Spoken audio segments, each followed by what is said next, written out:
कोल्हापुरी तडकामध्ये आज आपण बघणार आहोत वांग बटाटा ग्रेव्ही भाजी। इथे वांगी आणि बटाट्याचे मी फोडी करून घेतलेले आहेत आणि मिठाच्या पाण्यामध्ये ठेवलेले आहेत। एक वाटण बनवायचं आहे। इथे मी सुकं खोबरं, आलं, लसूण, मिरची, कोथिंबीर आणि काही कढीपत्त्याची पानं याचं पाणी न घालता हे वाटण बनवून घ्यायचं आहे। कढईमध्ये मी 4 चमचे तेल घेतलेलं आहे। या भाजीसाठी थोडं तेलाचा वापर जास्त होतो। मोहरी घातलेली आहे अर्धा चमचा, जिरे घातलेले आहेत अर्धा चमचा, बनवलेलं वाटण घातलेलं आहे। वाटण आपल्याला 2 ते 3 मिनिटं परतवून घ्यायचं आहे।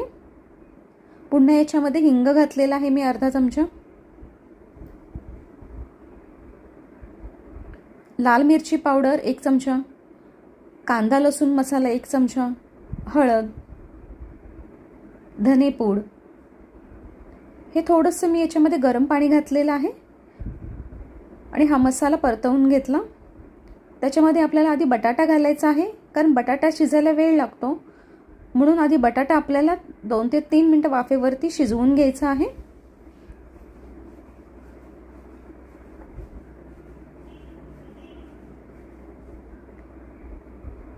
बटाटा आपला थोडा शिजला की त्याच्यामध्ये आपल्याला वांगी घालून घ्यायची आहे, कारण वांगी शिजायला वेळ लागत नाही, म्हणून वांगी आपण नंतर घालायची भाजीमध्ये।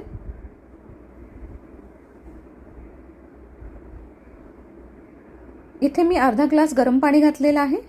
तुम्हाला कितपत ग्रेव्ही हवी आहे त्या अंदाजे तुम्ही पाणी घाला।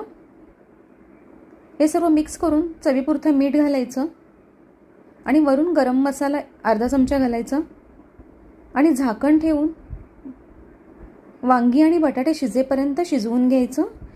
इथे मला 7 ते 8 मिनिटं लागलेली आहेत भाजी शिजायला। बारीक गॅसवरती ही भाजी आपण शिजवून घ्यायची आहे। वरून मी 2 चमचे शेंगदाण्याचं कूट घातलेलं आहे। तुम्हाला आवडत असल्यास तुम्ही घाला, नाही घातला तरी चालेल। तर तयार आहे आपली वांगी बटाटा ग्रेव्ही भाजी। ही मसाले भातासोबत, चपातीसोबत तुम्ही खाऊ शकता। ही रेसिपी नक्की ट्राय करा।